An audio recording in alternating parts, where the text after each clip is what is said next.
नमस्कार विद्यार्थी मित्रांनो, आज 7 जुलै 2026 या दिवशीच्या टॉप 5 चालू घडामोडींवरील प्रश्न आपण या व्हिडिओमध्ये बघणार आहोत. तर चला आता आपण पहिला प्रश्न बघू. 2026च्या महिला T20 विश्वचषकाचे जेतेपद कोणत्या देशाने पटकावले आहेत? 2026च्या महिला T20 विश्वचषकाचे जेतेपद कोणत्या देशाने पटकावले आहे?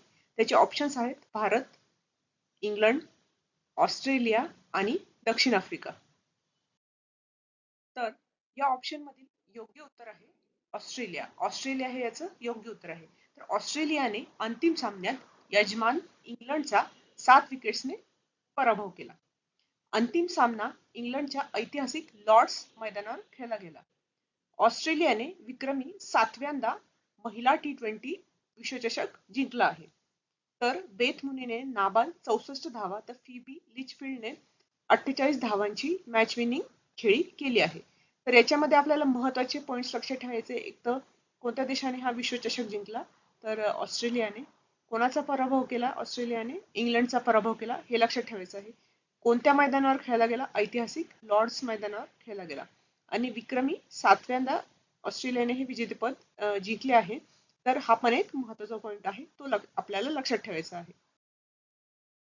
भारतीय लष्कराला भविष्यातील आव्हानांसाठी सज्ज करण्यासाठी लष्कर प्रमुख जनरल धीरज सेठ यांनी कोणता आराखडा सादर केला आहे? तर याचे ऑप्शन्स आहेत लक्ष्य 2026, विजय, शक्ती मिशन आणि भारत सेना 2.0. तर कोणता आराखडा सादर केला आहे? तर याचं उत्तर आहे विजय. तर जनरल धीरज सेठ यांनी 31वे लष्कर प्रमुख म्हणून पदभार स्वीकारल्यानंतर हा आराखडा जाहीर केला आहे. तर या आराखड्याचा फुल फॉर्म काय आहे? विजय. विजयचा फुल फॉर्म काय आहे? विजिलन्स. आय म्हणजे इनोव्हेशन, जे म्हणजे जॉईंटनेस आणि जॉईंटनेस अँड इंटिग्रेशन, ए म्हणजे आत्मनिर्भरता आणि वाय म्हणजे योद्धा. तर याचं उद्दिष्ट काय आहे हे आपण बघू. तर भारतीय लष्कराला आधुनिक तंत्रज्ञानावर आधारित भविष्यकालीन सैन्य बनवणे हे याचे मुख्य उद्दिष्ट आहे. तर आता आपण याच्यातील महत्वाचे पॉइंट्स बघू. नुकताच जनरल धीरज सेठ यांनी 31वे लष्कर प्रमुख म्हणून पदभार स्वीकारला आहे. तर हा एक महत्वाचा पॉइंट आहे. हे विजयचा आपण लॉंग फॉर्म लक्षात ठेवायचा आहे आणि याचे मुख्य उद्दिष्ट पण आपल्याला लक्षात ठेवायचे आहे. चला आता आपण पुढील प्रश्न बघू.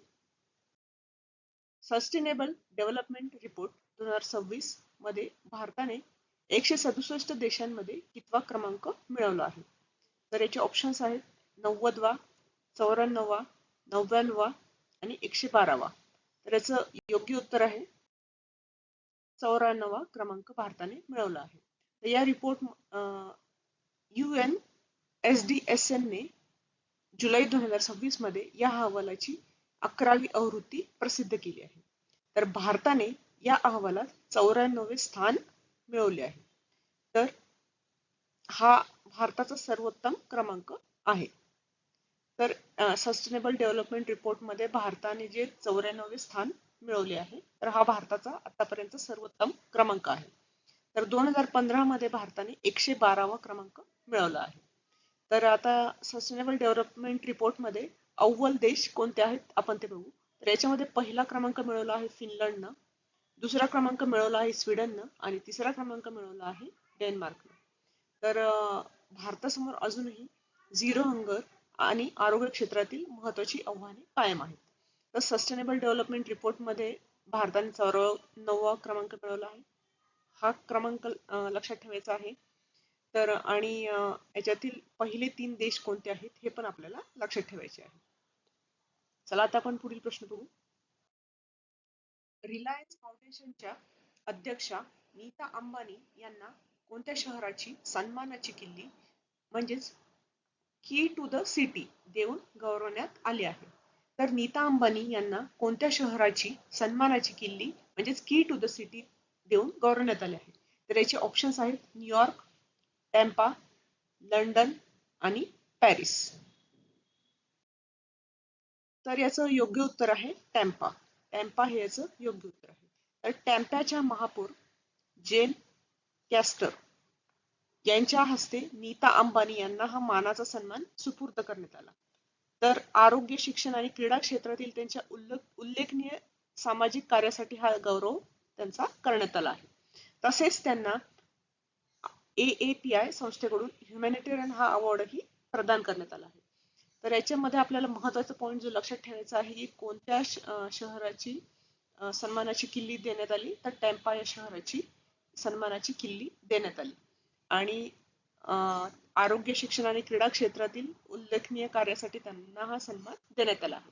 तसेच नीता अंबानी यांना ह्युमॅनिटेरियन अवॉर्डही देण्यात आला आहे. तर हा पण पॉईंट आपल्याला लक्षात ठेवायचा आहे. चला आता आपण पुढील प्रश्न बघू. जून 2026 मध्ये पेरू देशाच्या नवीन महिला राष्ट्राध्यक्ष म्हणून कोणाची निवड झाली आहे? तर Dina Boluarte, Keiko Fujimori, Veronica मेंडोझा, जोसे मारिया. तर हे ऑप्शन्स आहेत. तर याच्यातील योग्य उत्तर आहे केइको फुजिमोरी. Keiko Fujimori. तर केइको फुजिमोरी या पेरू मधील पॉप्युलर फोर्स या पक्षाच्या प्रभावी नेत्या आहेत. पॉप्युलर फोर्स या पक्षाच्या प्रभावी नेत्या आहेत. त्या अधिकृतपणे 28 जुलै 2026 रोजी राष्ट्राध्यक्ष पदाचा कार्यभार स्वीकारतील. पेरूचे माजी वादग्रस्त अध्यक्ष अल्बर्टो फुजिमोरी यांच्या त्या कन्या आहेत. तर विशेष म्हणजे राजकीय अस्थिरतेमुळे गेल्या 10 वर्षात पेरूच्या 10व्या राष्ट्राध्यक्ष म्हणून त्या शपथ घेत आहेत. तर मित्रांनो, हे होते आजचे प्रश्न. तुम्हाला आजचे प्रश्न कसे वाटले हे कमेंटमध्ये नक्की सांगा. आणि तुम्हाला कमेंटमध्ये हे पण सांगायचं आहे की पेरूची राजधानी काय आहे. आणि तर मित्रांनो, तुम्हाला जर आजचा व्हिडिओ आवडला असेल तर व्हिडिओला नक्की लाईक करा आणि आपल्या मित्रांबरोबर शेअर करा. आणि अशाच दर्जेदार चालू घडामोडींवरील प्रश्नांसाठी आजच MPSC एक्झाम गाईड या YouTube चॅनलला नक्की सबस्क्राईब करा. धन्यवाद.